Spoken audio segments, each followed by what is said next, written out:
Greetings, guys. Welcome back. Today, I'm just briefly going to talk a little bit about my experience as like a student intern, some of the roles of a teacher, specifically in history and social studies, and some of the things that I could potentially be doing once I enter into a full-time job in the field there of education.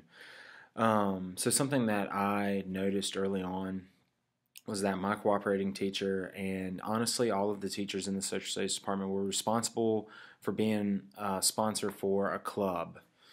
That was something that my cooperating teachers talked to me about, the importance of being involved in that aspect of the school, and to just be flexible.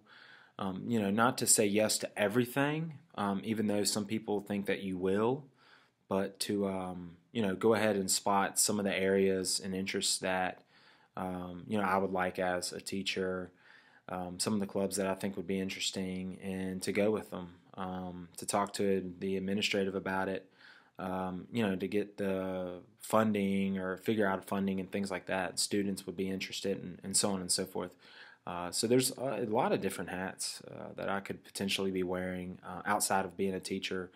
Could be a sponsor for a few different clubs, could be a coach. That's something that I'm interested in as not just a student intern, but going into the career of education. Football, basketball, not so much baseball, not so much wrestling.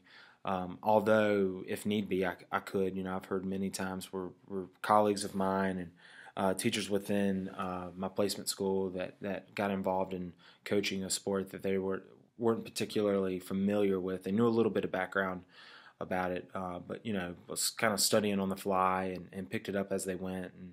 And it's important to be able to be flexible in that. To take on those responsibilities. I think ultimately the reason we do that and is encouraged to do those sort of things is because it's about developing the students into well-rounded individuals, giving them opportunities and avenues to explore, to get involved with, to just engage them more into the community. As a student, that's something I didn't quite do as much. I regret that. I wish that I would have been more involved in clubs. Now, athletics and sports I didn't have a problem with. Played football and golf during high school.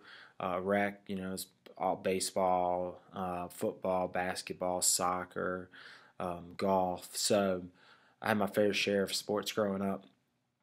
So I think that's where coaching naturally just was like, hey, that's something I could get involved with. It's also to cultivate young men, to help them. Sometimes we don't understand what they're going through. Women either, and so it's important that you can build that rapport and relationship with them, so that they can come and trust you. And yeah, I know that my cooperating teacher, she has that with a lot of fellow students of hers and in her classes, and I admire that a lot. And she's coached flag corps in the band, and has done other coaching jobs and so on throughout her career as a teacher. So I found that to be super cool, and it wasn't something that was a surprise. Now the clubs, were like, I didn't understand and know as much at the time how important it was to be involved as a teacher in those areas. To take on some of those responsibilities. But again, just so for now, it's more or less me evaluating and assessing. Oh, do I enjoy this? What history club or key club, beta club, and so on. So that maybe one day, like again, I can get involved with. I can put my name in the hat and get plugged into that. Just see where it takes me. I think the best thing that I can bring to the table is just being flexible and offering myself up to some of those opportunities. So another question here that I wanted to address was what it says. What do you think you will need to do to be successful in your internship? Which is technically the second part of this 1 year journey I'm on. So I did my student observation this past semester, and I got to do a little bit of student teaching in there, and got involved with leading lessons, leading activities, doing lesson plans, and so on and so forth. But so next semester, I think the biggest thing is just being detail oriented. Understanding the classroom, what the students can and cannot handle. I'm not quite sure yet whether I'm going to be in a middle school or high school. I prefer high school just for this fact that that's where I really want to be in with the students there, because again, a lot of the reason why I wanted to get into education was to help the students, and because again, a lot of people say education starts at home. It's not the case all the time. And students come to school with a lot of burdens on their shoulders. A lot of things going on in their personal lives. And though I don't need to or necessarily want to hear everything, I think it's important to build a relationship with students where they could come to me, and I could hopefully help them out. And that's what I want to do. I want to build up leaders. I want to cultivate respect. And trust in the classroom, and I want to be a lot like my supervising teacher was, just there for the students, understanding which ones, meeting students where their needs are, and just being there for them, all the time. And that's one thing that I think McTeague talked a lot about in his book. You talk a lot, on the logistical side of education and lesson planning, curriculum, backwards design, understand by design, and so on. And with that comes differentiated instruction and understanding that, hey man, these are a lot of different students here, and where they come from and what they do and their parents and everything. And it's important to recognize those things, and not just to design a curriculum or a lesson that caters to all of those students, because I don't think that's possible. But to try to just understand, okay, this is where my classroom is maturity-wise, this is where my classroom is intellectually, this is where my classroom is with content knowledge, prior knowledge, and so on and so forth, and seeing, okay, I think this might work, I might this, and it's kind of getting your feet wet and playing around with stuff like that. So, I think that, to be successful, you need to be flexible.